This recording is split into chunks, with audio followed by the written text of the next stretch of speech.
vice-presidente Geraldo Alckmin tomou posse nesta quarta-feira no Ministério do Desenvolvimento, Indústria, Comércio e Serviços. Em cerimônia realizada no Palácio do Planalto, em Brasília, disse que terá a missão de reverter urgentemente a desindustrialização precoce do Brasil. Em discurso de 35 minutos, Alckmin elogiou o presidente Luiz Inácio Lula da Silva e fez novas juras de fidelidade ao petista. A nossa união, presidente Lula, não é episódica, de ocasião ou por uma eleição. A nossa união é por um país, por um povo e por seu direito de viver em um regime democrático e num país verdadeiramente produtivo. Porque é inabalável o meu compromisso com o senhor, o seu governo e o nosso país. Vamos então a Brasília. José Maria Trindade, mais uma das pastas recriadas por Lula, né? Falávamos até mais cedo aqui na nossa transmissão do YouTube sobre o aumento do número de ministérios. Essa é mais uma pasta que tinha sido incorporada a outras no governo Jair Bolsonaro, foi desmembrada mais uma vez e ganhou como ministro o vice-presidente Geraldo Alckmin, né, Zé? Pois é, prendeu o vice-presidente. Agora ele não é vice-presidente, ele é um funcionário do governo federal e subordinado a Lula, né? Queria dar uma boa noite aqui ao pessoal que nos acompanha agora pela televisão, seja bem-vindo. Muito boa noite, Vitor, e colegas aqui de bancada. Olha, Vitor, hoje eu assisti aqui uma tentativa de repaginação e acomodação desses 37 ministérios.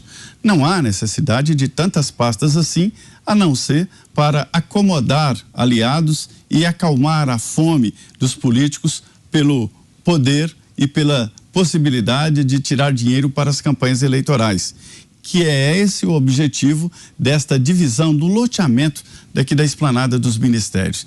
E ali eu vi trocando letras, né, nos ministérios, o ministério que era Ministério da Economia passa a ser também três ministérios, o outro Ministério do Meio Ambiente também dividido, enfim, há uma mudança geral.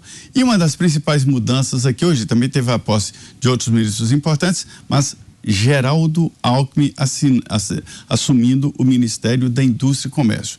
Trata-se de um ministério muito importante. É o ministério que estava com o Ministério da Economia, daí a grande importância, né? Porque ele promove a política industrial brasileira. Isso que ele falou, o novo ministro Geraldo Alckmin, é importante.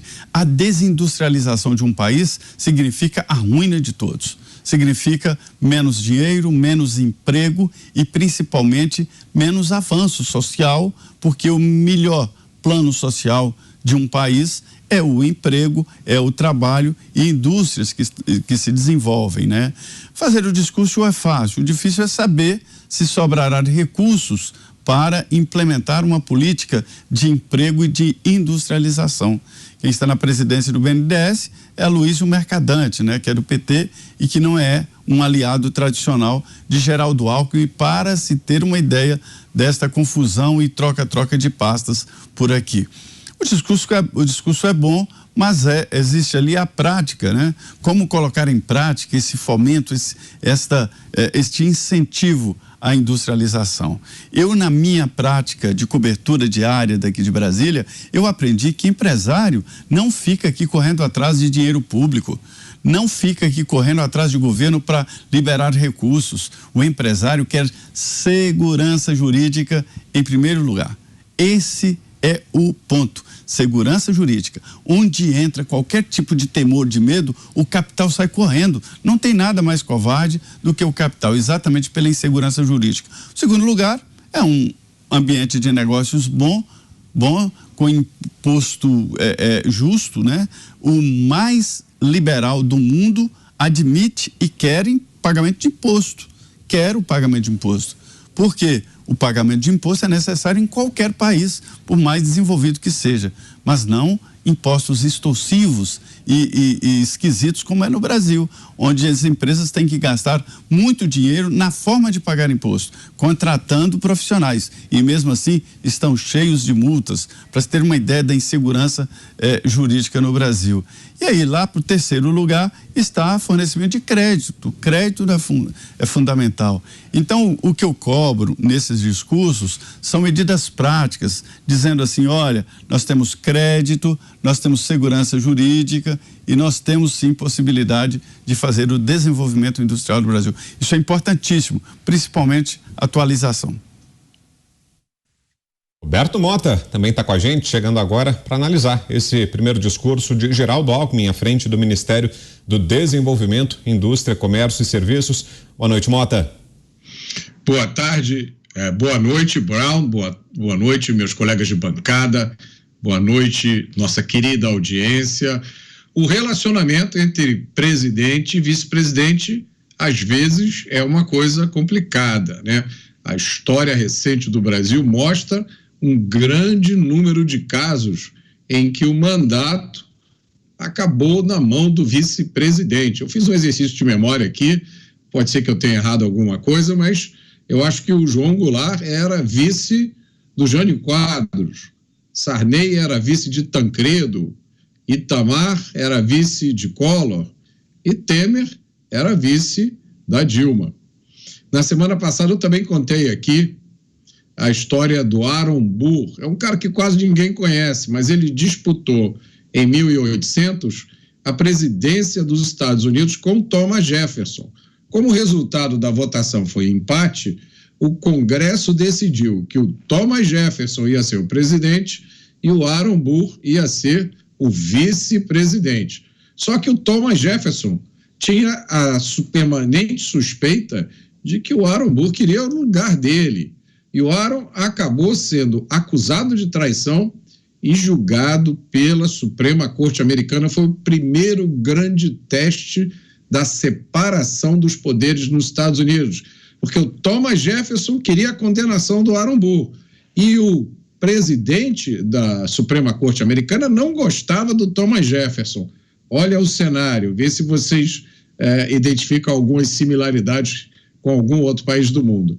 O fato é que o Aaron Burr acabou absolvido. E tem histórias muito curiosas. O Aaron Burr até acabou participando num duelo, aquele que fica cada cara com uma pistola, caminham separados, depois um tenta atirar no outro, com Alexander Hamilton, que foi um dos pais fundadores dos Estados Unidos. E o Aaron Burr matou o Alexander Hamilton no duelo.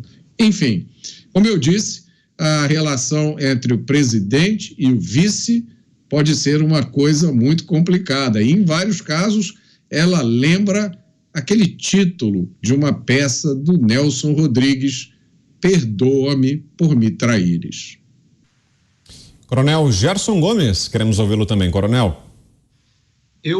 Hoje eu estou mais para indagador e eu compartilho com a nossa audiência muito mais minhas dúvidas e questões do que afirmarei alguma coisa nesses comentários. Pegando ali a carona no que o Paulo falou, eu volto a 2018 e eu vejo esse establishment que ele citou, né, toda essa articulação política, tinha uma convicção absoluta de que, ao se reunir ao redor de Alckmin, haveria uma vitória avassaladora.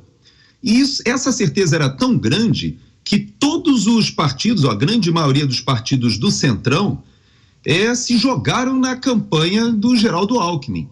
E foi uma frustração gigantesca, porque o resultado da eleição, não somente pela eleição de um candidato na época que não tinha nem tempo de televisão, nem apoio de nenhum grande grupo e nenhum partido político. Ele teve que utilizar uma legenda ali num acordo feito com um dono de partido que queria vencer a cláusula de barreira, que era exatamente o Bivar.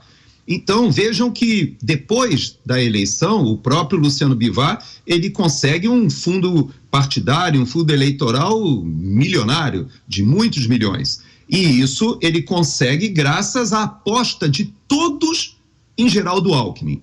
Então, quando eu vejo essa situação do Alckmin nesse governo Lula, eu compartilho com a nossa audiência, até com meus colegas de bancada, e eu tenho uma expectativa muito grande que nos próximos dias o Zé Maria deve nos trazer alguma dica para esse dilema ou para essa dúvida que eu tenho. O que Geraldo Alckmin foi fazer neste governo? Por quê? Ele não agregou nenhum capital político que pudesse virar a eleição. ele também não agregou nenhum apoio desse grupo que o Paulo menciona, do sistema financeiro, etc., porque ele mesmo havia rompido com o próprio PSDB, muda de partido para o PSB por uma conveniência ali, brigou com o Dória, mas a verdade é que eu creio que tem alguma coisa por debaixo dos panos, porque como colocar o Geraldo Alckmin para cantar a Internacional Socialista e de repente começar a falar viva Lula e hoje no seu discurso afirmar que ele está ali apoiando e que ele e Lula são companheiros? O presidente Lula hoje nem discursou, deixou somente o Alckmin falar, mas eu creio que nós veremos algumas coisas do que o próprio Paulo levantou acontecendo nos próximos meses, mas haverá algum tipo de conflito. Eu não sei exatamente o que foi fazer Geraldo Alckmin nesse governo, mas eu tenho uma convicção de que o PT assinou embaixo, o PT aceitou.